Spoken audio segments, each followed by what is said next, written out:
Hello बच्चों, आज हम 11th मैथ का चैप्टर नंबर 4 करेंगे, complex number and quadratic equation. ठीक है, इसके लिए हम पहले अपना इसका इंट्रोडक्शन पार्ट कर लेते हैं। देखो, कॉम्प्लेक्स नंबर, अब ये कॉम्प्लेक्स नंबर जो चैप्टर का नाम है, ये क्या है और ये कहाँ से आया और ये क्या करना है इसमें।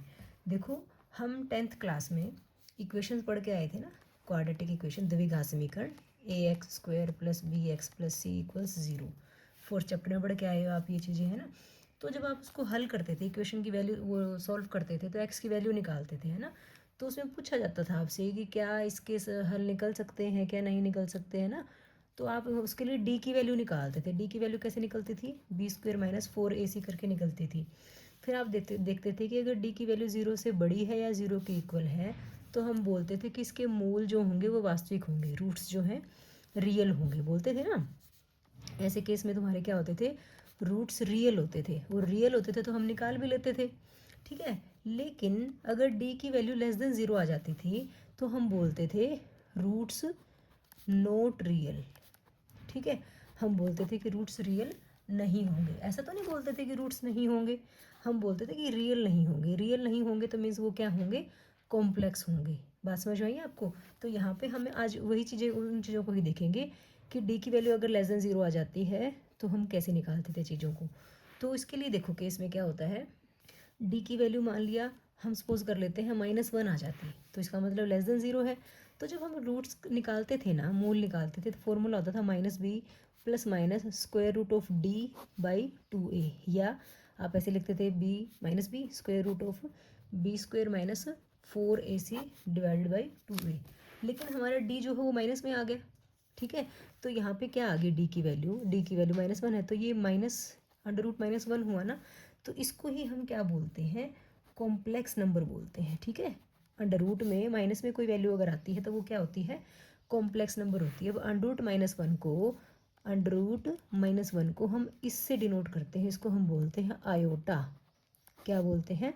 आयोटा, ठीक है। तो यही हमारा एक इमेजिनरी नंबर है। तो यहाँ हम इसी चीज़ के बारे में इस चैप्टर में पढ़ेंगे, ठीक है।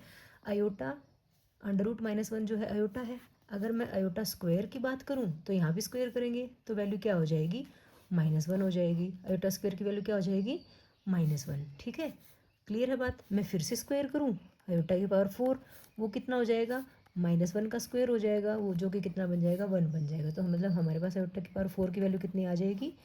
1, ठीक है बेटा। अब ध्यान से देखो, हमारे पास आयोटा की वैल्यू है अंडर रूट -1, ठीक है।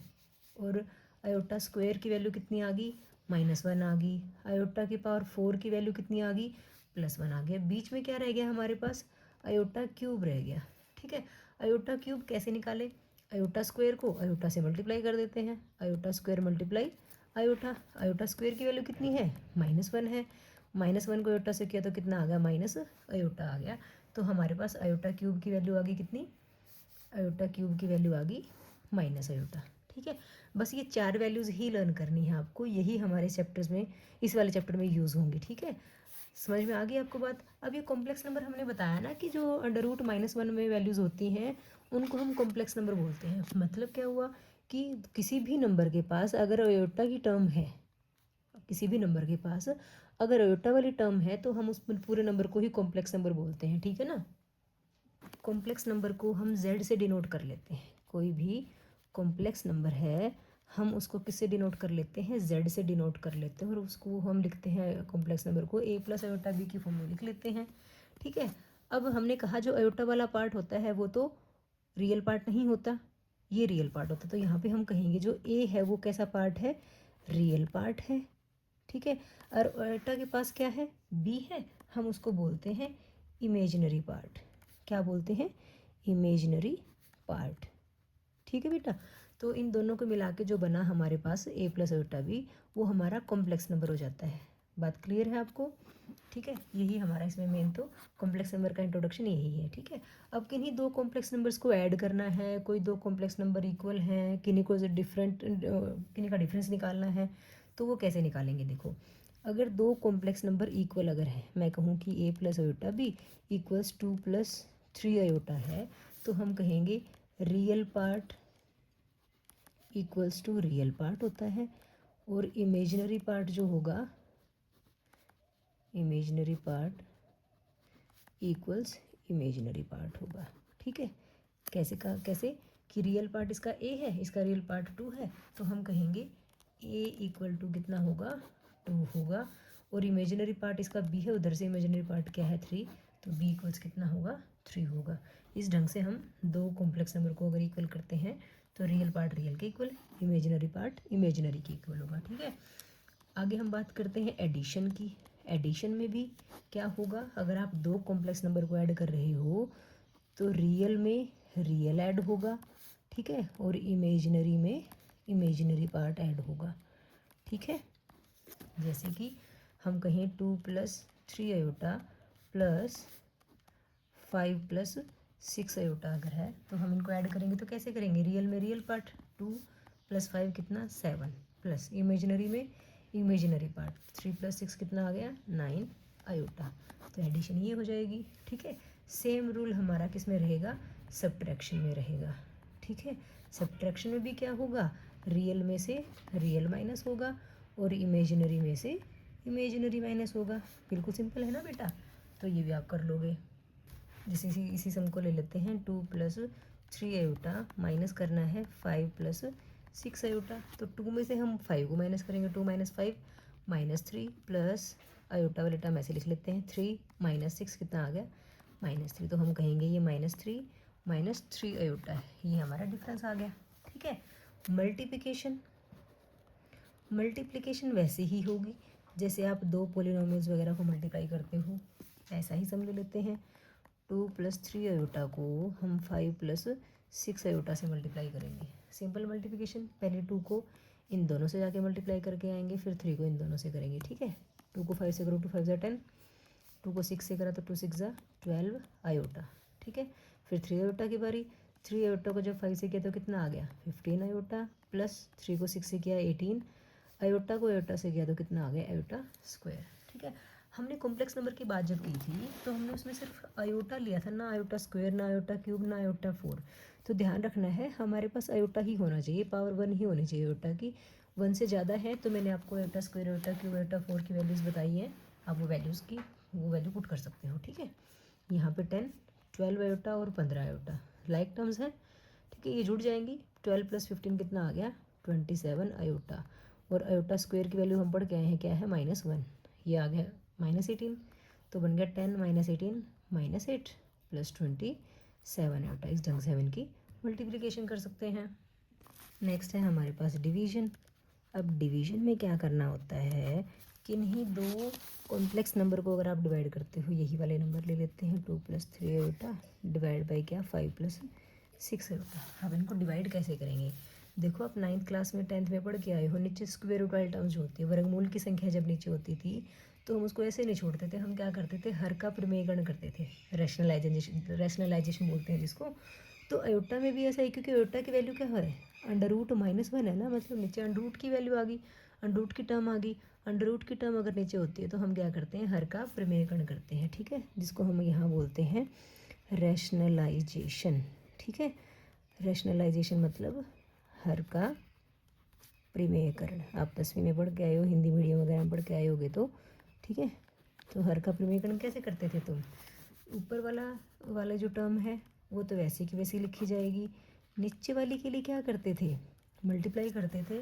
अगर यहाँ पे प्लस का साइन है तो माइनस वाले से मल्टीप्लाई एंड डिवाइड करते थे, माइनस होता था तो प्लस वाले से मल्टीप्लाई डिवाइड करते थे। 5 - 6 अयोटा अपॉन 5 - 6 अयोटा। फिर क्या करते हैं, ऊपर वाले को ऊपर वाले से मल्टीप्लाई, नीचे वाले को नीचे। 2 को 5 से करो 10, 2 को 6 से करा तो माइनस का 12 अयोटा। फिर 3 अयोटा की बारी, 3 × 5 15 iota, plus minus 3 6 = 18, 3 6 18 iota into iota square. और नीचे जो है हमेशा हमारा क्या बनता था, a + b into a - b बनता था, इसको जो क्या होता है a² - b² होता है। तो a हमारा 5 है, b हमारा 6 अयोटा है, तो हमने कहा 5 का स्क्वायर -6 अयोटा का स्क्वायर। ठीक है बेटा, यहाँ तक समझ में आ गई 10। अब ये अयोटा वाली जो टर्म्स हैं वो लाइक टर्म्स बोली जाती हैं, ये प्लस माइनस हो सकती हैं। प्लस का 15 है, माइनस का 12 है, 15 में से 12 के कितना बचा 3, वो भी प्लस का 3 अयोटा -18, और अयोटा स्क्वायर की वैल्यू क्या है -1, 5 का स्क्वायर 25, 6 का स्क्वायर 36, आयोटा का आयोटा स्क्वायर हो गया। ठीक है, अब ये बना 10 plus 3 iota minus minus plus 18 divide by 25, और फिर आयोटा स्क्वायर की वैल्यू -1 होते ही ये 36 किस का हो गया, प्लस का 36। ठीक है, यहाँ से हमारे पास आ गया 10 प्लस 18, लाइक टर्म जेड हो जाती हैं, 28 प्लस 3 आयोटा डिवाइड बाई कितना बन गया 61। ठीक है, आप इसको इतना लिख दो, या फिर हम ऐसे कर लेते हैं 28/61 प्लस 3/61 आयोटा। ठीक है, हम किसी भी कॉम्प्लेक्स नंबर को a प्लस आयोटा b की फॉर्म में लिखते हैं ना, तो इसलिए हमने इसको दोनों के नीचे अलग अलग लिख दिया। ठीक है, इस ढंग से हमारी डिवीजन होगी कोई भी कॉम्प्लेक्स नंबर्स की। नीचे अगर कॉम्प्लेक्स नंबर है तो देखो नीचे आयोटा अगर आ गया तो मतलब हमें रैशनलाइजेशन करना ही पड़ेगा। कैसे करते थे, प्लस वाला साइन है तो माइनस वाले से मल्टीप्लाई डिवाइड कर देते थे, उसके बाद सिंपल मल्टीप्लिकेशन है हमारी सॉल्व हो गई। ठीक है, उसके बाद आपकी बुक में पावर्स का ही दे रखा है, powers of iota, powers of iota. ठीक है, अब पावर्स ऑफ आयोटा में हमने पढ़ लिया आयोटा 1 तो हमने रखना ही रखना है। ठीक है, आयोटा स्क्वायर की वैल्यू हमने क्या पढ़ी है -1, आयोटा क्यूब की वैल्यू कितनी माइनस आयोटा, और आयोटा की पावर 4 की वैल्यू कितनी प्लस का 1। ठीक है, अब इसके बाद अगर हमारे पास इससे बड़ी पावर्स आ जाती हैं तो हम कैसे सॉल्व करेंगे चीज़ों को। देखो जैसे आयोटा की पावर मान लेते हैं 7 आ जाती है हमारे पास, तो हम उसको कैसे सॉल्व करेंगे। देखो हमें आयोटा की पावर 4 की वैल्यू पता है ना 1 होती है, तो हम इसको 4 में डिवाइड कर लेते हैं। आयोटा की पावर 4 कर लिया, कितनी पावर वो रहेगी 3 रहेगी, तो +3 कर ले। हम इसको ऐसे भी तो कर सकते हैं ना, आयोटा की पावर 4 इंटू आयोटा की पावर 3। हमने पढ़ा हुआ है मल्टीप्लिकेशन में अगर बेस सेम है तो पावर्स ऐड हो जाती हैं। मल्टीप्लिकेशन में अगर आधार बराबर है तो शक्तियाँ जुड़ जाती हैं, तो 4 + 3 7 हो जाता है ना। अब आयोटा की पावर 4 की वैल्यू कितनी 1, और आयोटा क्यूब की वैल्यू कितनी माइनस आयोटा, तो आंसर कितना आ गया माइनस आयोटा। ठीक है, ऐसे ही हम थोड़ी और बड़ी पावर ले लेते हैं, मान लिया 17 ले लेते हैं।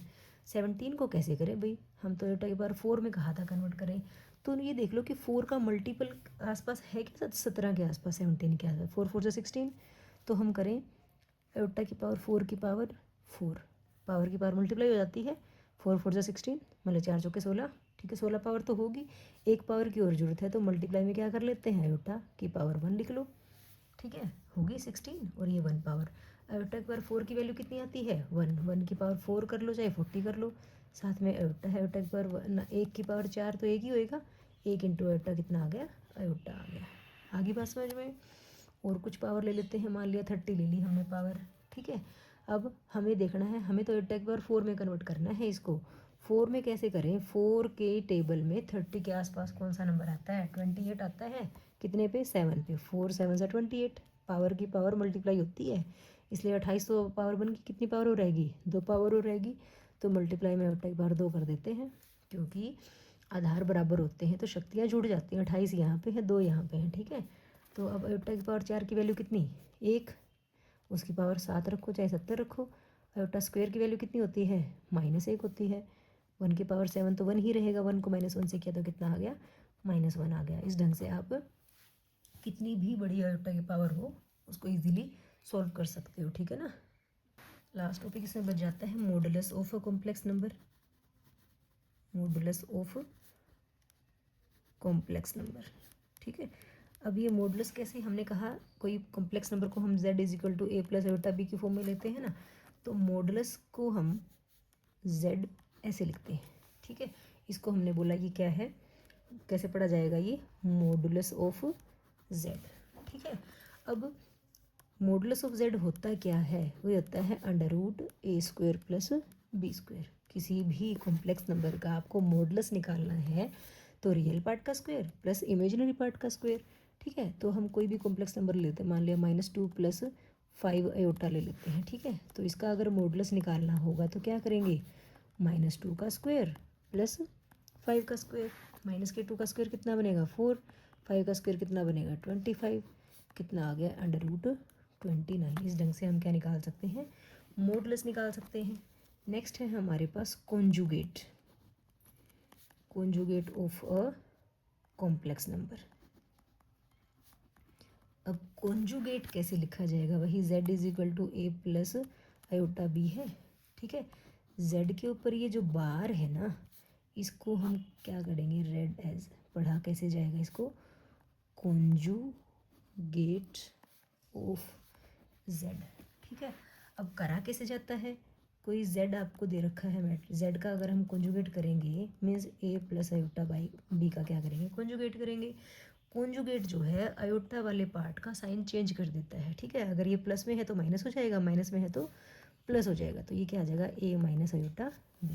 ठीक है, जैसे कि एग्जांपल ले लेते हैं, -2 + 5 आयोटा ही ले लेते हैं। ठीक है, अगर इसका कॉन्जुगेट करेंगे हम तो -2 और 5 आयोटा जो प्लस का है वो किस का आ जाएगा, माइनस का आ जाएगा। ठीक है, अगर मैं 3 - 2 आयोटा लेती हूँ, इसका कॉन्जुगेट करते हैं तो ये क्या आ जाएगा, 3 + 2 आयोटा आ जाएगा। ठीक है, -3 - 6 आयोटा का कॉन्जुगेट करेंगे तो -3, ऐसे ही 6 आयोटा जो है उसका साइन चेंज हो जाएगा। ठीक है, तो कॉन्जुगेट में आयोटा वाले जो टर्म है, इमेजिनरी जो पार्ट है उसका साइन चेंज हो जाता है बेटा। ठीक है ना, इसका इंट्रोडक्शन पार्ट कंप्लीट हो जाता है बेटा। हम नेक्स्ट वीडियो में एक्सरसाइज को करेंगे। आपको अगर ये मेरी वीडियो अच्छी लगी हो तो प्लीज़ लाइक शेयर और सब्सक्राइब कीजिएगा। Thank you very much.